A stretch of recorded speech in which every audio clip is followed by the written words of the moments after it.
Have you ever visited a state and thought, yeah, I could live here forever? You're on the beach, the sun's setting, drink in your hand. For a moment, the math makes sense. If I sell my house back home, if I cash out a little, I could wake up to this view every day. Here's what the vacation ads don't tell you. The people who actually live here are struggling. Today, we're exposing the states that are incredible to visit, but brutal to live in. These places thrive on tourism, millions of visitors, perfect photos, packed restaurants, and then the tourists leave. What's left behind? Traffic that never clears, rents locals can't afford, housing shortages that push families out. It's two completely different realities. The Instagram version and the survival version. In 2026, that gap isn't just wide, it's unlivable. So before you call a realtor, before you pack your bags, let's talk about the real price of paradise, because the view might be free, but staying there can cost you everything. Let's get into it. Number 5. Arizona. Let's start at number 5. Arizona, specifically the popular spots like Phoenix, Scottsdale, and Sedona. On paper, this is the dream. You have the red rocks, you have the world-class golf, you have that famous dry heat that everyone talks about. And if you visit in February, it feels like heaven. You think, why do I live anywhere else? Why am I scraping ice off my windshield when I could be here? But here is what the resort doesn't tell you. When you buy a house in Arizona in 2026, you aren't just buying land, you are hoping the water stays on, and that hope is fading fast. We need to talk about the water crisis. This isn't just a scary story, this is real life. The government has officially declared a major shortage for the river that keeps this state alive. The big lakes that hold the water are hitting rock bottom. What does that mean for you? It means Arizona just lost a massive chunk of its water supply. Again, now if you are a tourist, this doesn't affect you. The resort will always have water for the pool. The golf course will always be green while you are there for the weekend. But if you live there, it is a different story. We are seeing neighborhoods outside of Scottsdale where the water taps have literally been turned off for new houses. Think about that. You buy a $600,000 home and you have to truck in water because the city cut off the supply. Oh, that is the reality of living in a desert that has too many people and not enough water.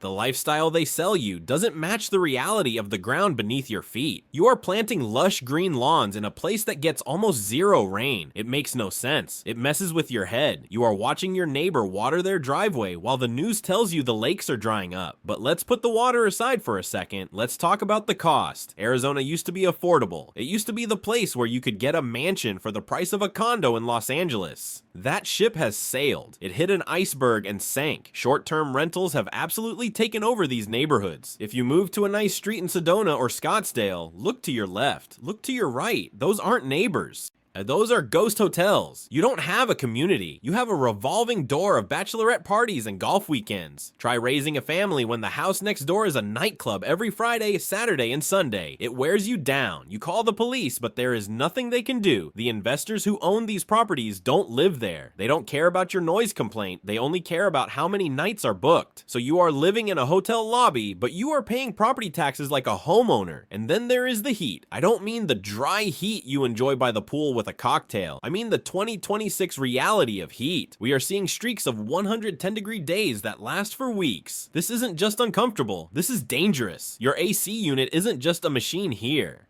It is a life support system. If it breaks in July, you have hours, not days, to fix it before your house becomes unlivable. And the electricity bill to run it, that costs as much as a second mortgage. In the summer, you are a prisoner in your own home. You run from the air-conditioned house to the air-conditioned car to the air-conditioned office. You don't go outside. You can't. The pavement is hot enough to melt the rubber on your shoes. So Arizona, it is amazing for a spa weekend. Go see the Grand Canyon. Go hike Camelback Mountain. But don't confuse a sandbox with a foundation, because one shifts under your feet and the other is supposed to hold you up. Right now, Arizona is shifting. Number 4, Colorado coming in at number 4, Colorado. This one hurts. Fun, because Colorado is arguably the most beautiful state in the lower 48. The Rockies, the skiing, the healthy outdoor lifestyle. It markets itself as the place for people who want to live better, to breathe cleaner air, to climb higher peaks. But the question is, can you afford to live at all? Colorado has become the epicenter of the Amenity Trap. This is where the things that make a place desirable are the exact things that destroy its livability. Let's look at the work gap. This is a stat that should terrify anyone earning a normal salary. According to the Common Cents Institute. Back in 2015, it took about 50 hours of work at the average wage to afford a mortgage payment. 50 hours. That's a heavy week, but it's doable. Fast forward to 2025 and 2026. That number is now 97 hours. 97 hours of work to pay the mortgage. There are only 168 hours in a week. If you sleep, you literally cannot afford the house. This has created a brutal two-tier society. You have the remote royalty.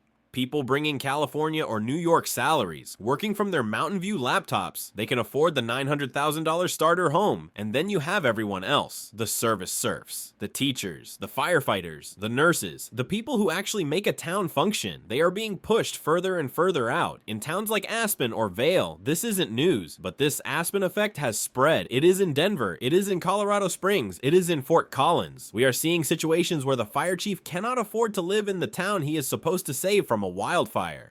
And think about the safety implications of that. If the emergency responders have to commute 2 hours to get to you, are you really safe? It creates a ghost town effect where the lights are on, but nobody is home. The barista who makes your coffee drives an hour and a half to get to work. The Lyft operator lives in his car. This isn't a community, it is a theme park staffed by transient labor. And let's talk about that commute, the I-70 corridor, the main artery of the Colorado dream. On a Tuesday in October, it's majestic. On a Saturday in ski season, it is a parking lot. You move to Colorado to spend time in the mountains, but you end up spending time in your car looking at the mountains, wishing you were moving. The infrastructure simply cannot handle the volume. Every weekend is a battle. You wake up at 5 a.m. to beat the traffic. You fail. You sit in gridlock. You pay $30 for parking. You wait in line for the lift. You ski 2 runs. You sit in gridlock going home. Is that the lifestyle you bought? Or is that just a stress test with a better view? And don't forget the California tax. Not a literal tax, but the cultural friction. Natives are hostile. They have watched their state transform from a rugged libertarian cowtown culture into a high-cost, high-regulation playground. If you move here with out-of-state plates, expect the side eye. Expect the comments. You are viewed as the invader, the person who drove up the rent, the person who crowded the trail. Colorado has become a victim of its own brand. It attracted so many people who wanted the chill lifestyle that it has become one of the most stressful housing markets in the country. It is a playground for the rich and a waiting room for everyone else. Visit for the powder, but unless you are bringing a trust fund or a tech IPO with you, living here is an uphill battle and the air is getting thin. Number 3, Tennessee. Number 3, Tennessee, specifically the Nashville and Middle Tennessee vortex. This has been the it girl of relocation for 5 years running. Move to Tennessee, they said. No state income tax, they said. Music, culture, southern hospitality, and people listened. They moved in droves. But here's the lesson Tennessee is learning the hard way. You get what you pay for. And when you don't pay state income tax, you don't get state infrastructure. Tennessee is suffering from massive infrastructure debt. Nashville added something like 136,000 residents in just a few years. But the roads? The roads are the same ones they had in 1990. The result is traffic that rivals Los Angeles, but without the alternative routes. You are trapped on interstates like I-24 or I-65 that are permanently under construction, but the construction never seems to finish. It just migrates. You will spend hours of your life staring at brake lights. And speaking of construction, let's talk about the growth tax. Because you aren't paying income tax, the state has to get money somewhere. So they hit consumption, they hit sales tax. Tennessee has one of the highest sales tax rates in the country when you combine state and local.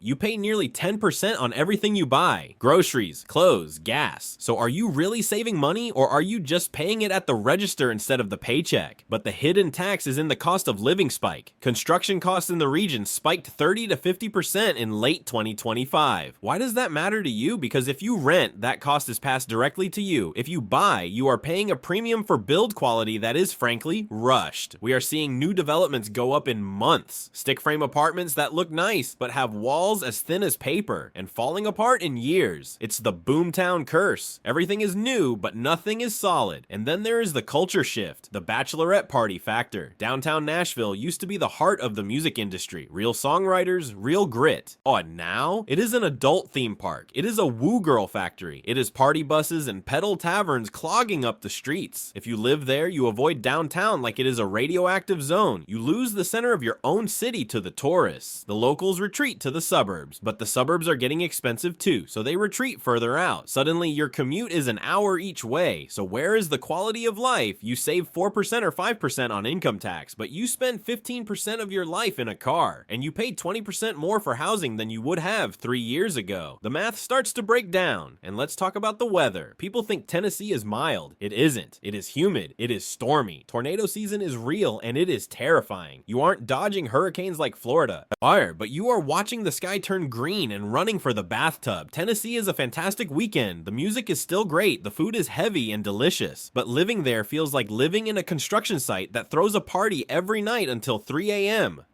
It's fun for a visitor. It's exhausting for a resident. You aren't a citizen. You are just an extra in someone else's music video. Number 2, Hawaii number 2. Hawaii, the ultimate dream, the postcard, the screensaver on your office computer. Who wouldn't want to live here? Well, according to the data, the people who actually live there don't want to live there anymore. Let's look at the exodus numbers. This is tragic. On average, 11 people pack their bags and leave Hawaii every single day. That is a net loss. These aren't tourists going home.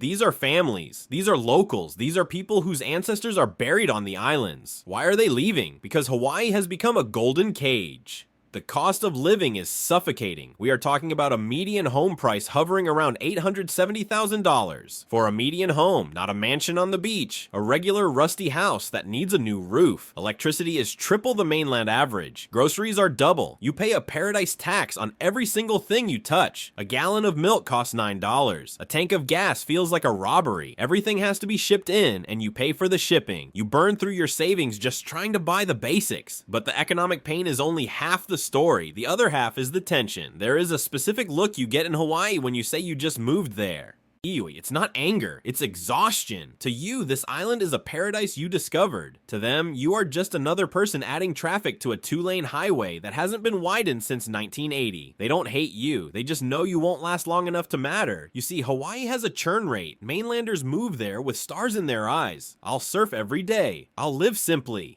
6 months later, island fever sets in. You realize you are stuck on a rock in the middle of the Pacific. You can't just drive to the next state for a weekend. Amazon deliveries take a week. Your family is a 5-hour flight and an $800 ticket away. The isolation is real. You miss things you never thought you would miss. Road trips, seasons, being able to buy something without calculating the shipping cost. And the welcome mat is being pulled back. There is a growing valid sentiment among native Hawaiians and locals that tourism and relocation are forms of extraction. You moving there takes housing away from a local teacher. You moving there raises the property taxes for a local grandma. You become part of the problem just by existing. That is a heavy weight to carry. Can you enjoy your morning coffee on the lanai knowing that your presence is actively pushing the culture you love off the island? Some people can ignore it, but for many, the guilt and the isolation eventually win. It is beautiful, it is breathtaking, but beauty doesn't pay the rent, and beauty doesn't cure loneliness. Visit Hawaii, please. Respect the land, spend your money at local businesses, but leave. Don't try to own a piece of it, because it was never yours to begin with. Number 1. Florida, and finally, number 1, the state that sells more dreams than anywhere else, Florida. People move to Florida for 2 reasons, freedom and sunshine. They want low taxes. They want no winter. But Florida has a trap door, and in 2026, that door is swinging wide open. We call it the $15,000 subscription, because you don't really own a house in Florida anymore. You rent it from your insurance company. Let's look at the data from Insurify and the latest 2025 reports. In high-risk coastal zones, annual premiums are projected to hit $15,000 by late 2026. $15,000. That is over $1,200 a month just for insurance. That doesn't pay down your principal. That doesn't pay your interest. That is just the fee to exist. And that's if you can find coverage at all. Major carriers have fled the state. They looked at the climate models, they looked at the litigation costs, and they said, no thanks. So you are left with Citizens Property Insurance, the state-backed insurer of last resort. But here is the kicker. Even the safety net is becoming a noose. Regulations now allow citizens to hike your rates by up to 15% every single year. Imagine your mortgage payment going up 15% every year. You can't budget for that. Retirees on fixed incomes are being forced out of their paid-off homes. Think about that tragedy. You worked 40 years, you paid off the house, and you still lose it because you can't pay the insurance premium. This is the uninsurable reality, and then there is the anxiety. Living in Florida means living with one eye on the Weather Channel for 6 months of the year. Every time a depression forms in the Atlantic, your stomach drops. Is this the one? Is this the category 4 that wipes me out? It is a low-level background stress that never goes away. And even if the wind doesn't get you, the water might. Sunny day flooding is real. In Miami, in Fort Lauderdale, the streets flood during high tide. Not during a storm, just Tuesday. Salt water bubbling up through the drains, corroding your car, eating away at the infrastructure. You are driving through salt water to get to Whole Foods. That isn't normal, but in Florida, it is becoming the new normal. Florida is selling a lifestyle that is fundamentally at odds with its environment. It is a state built on sand, both literally and financially. And the traffic, it is relentless. The I-4 corridor is a nightmare. The snowbirds clog the roads in the winter. The tourists clog them in the summer. There is no off-season anymore, so you move there for the freedom. But are you free? Are you free when you are terrified of your mailbox because the renewal notice might be in there? Are you free when you can't sell your house because the next buyer can't get insurance? That feels a lot like a trap. Florida is the ultimate vacation state. It is designed for temporary pleasure. Theme parks, beaches, cruises, it is perfect for a week. But building a 30-year life on a peninsula that is becoming uninsurable, that is a gamble. And in 2026, the house always wins. So what is the lesson here? Why are we picking on these places? It's not because they are bad places. It's because they are victims of their own success and victims of our confusion. We have confused amenities with livability. We think that because a place has a nice beach or a cool mountain or a fun bar scene, it must be a good place to live. But life isn't made of weekends. Life is made of Tuesdays. Life is made of paying bills, commuting to work, fixing a leak, dealing with neighbors. And in these states, the Tuesdays have become incredibly hard. The amenity trap lures you in with the promise of a better life, but it hands you a bill you can't pay. So by all means, book the flight, take the selfie, buy the overpriced margarita on the beach, enjoy every single second of your vacation in these beautiful states. But for the love of your bank account, for the love of your sanity, keep the return ticket. Because the only thing better than visiting paradise is being able to afford to leave it. Thanks for watching. If you want to know where you should actually move, places that aren't trying to bankrupt you, make sure you subscribe. We'll see you in the next one.